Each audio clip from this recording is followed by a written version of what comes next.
Hello friend, આપનું સ્વાગત છે અંશુ કુકિંગમાં। આજે બનાવવાના છે આપણે બ્રેડના જાંબુ। તો આપણે બ્રેડ લીધી છે, મિલ્ક પાવડર, દૂધ અને ઘી। તો હવે આપણે બ્રેડના ચારે કિનારી આ રીતે કાપી લઈશું અને અંદરના ભાગને બનાવશું આપણે આ રીતે આપણે ચારે ભાગ કાપી લઈશું।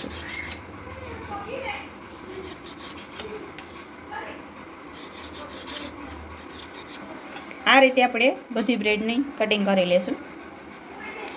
આપણે બધી બ્રેડની ચારે કિનારી કાપી લીધી છે। હવે આપણે આનો લોટ બાંધશું। આપણે પહેલાં ટુકડા કરી લઈશું આના। બધી બ્રેડના આ રીતે ટુકડા કરી લઈશું। આ રીતે બધા ટુકડા થઈ ગયા છે। હવે આપણે આની અંદર દૂધ એડ કરશું।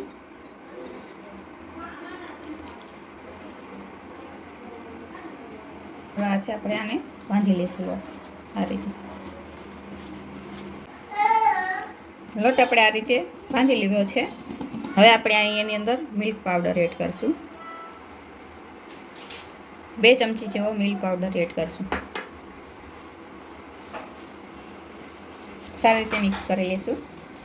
આનાથી ટેસ્ટ એકદમ ખૂબ સરસ આવશે। હવે આની અંદર આપણે 1 ચમચી ઘી નાખશું। સારી રીતે મિક્સ કરી લઈશું। આપણે 10 મિનિટ સુધી આ રીતે રાખી દઈશું।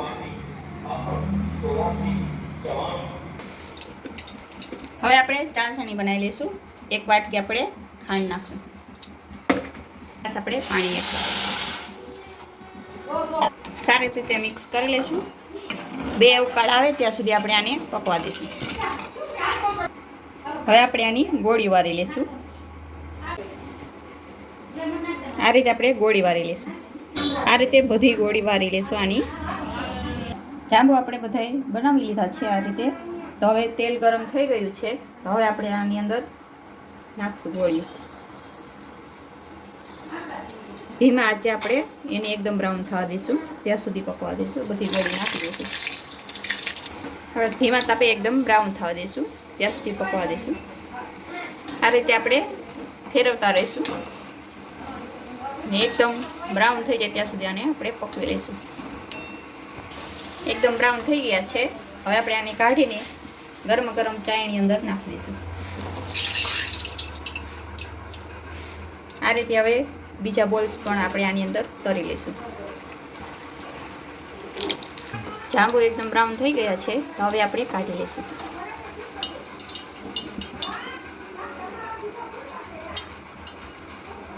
હવે આપણે આ ચાયણી અંદર બધા નાખી દઈશું। સારી રીતે મિક્સ કરી દઈશું। 1 કલાક માટે આપણે આને રાખી દઈશું। બ્રેડના ગુલાબજાંબુ 1 કલાક માટે આપણે રેસ્ટ કરીને રાખ્યા હતા, ફ્રીજમાં રાખ્યા છે। એકદમ ઠંડા થઈ ગયા છે। હવે ચાસણી એકદમ અંદર ઉતરી ગઈ। તો આવી રીતે તમે પણ ઘરે બનાવીને ટ્રાય કરી શકો। આવી જ અવનવી રેસીપી માટે અમારી ચેનલને લાઈક કરજો, શેર કરજો, સબસ્ક્રાઈબ કરજો। ધન્યવાદ।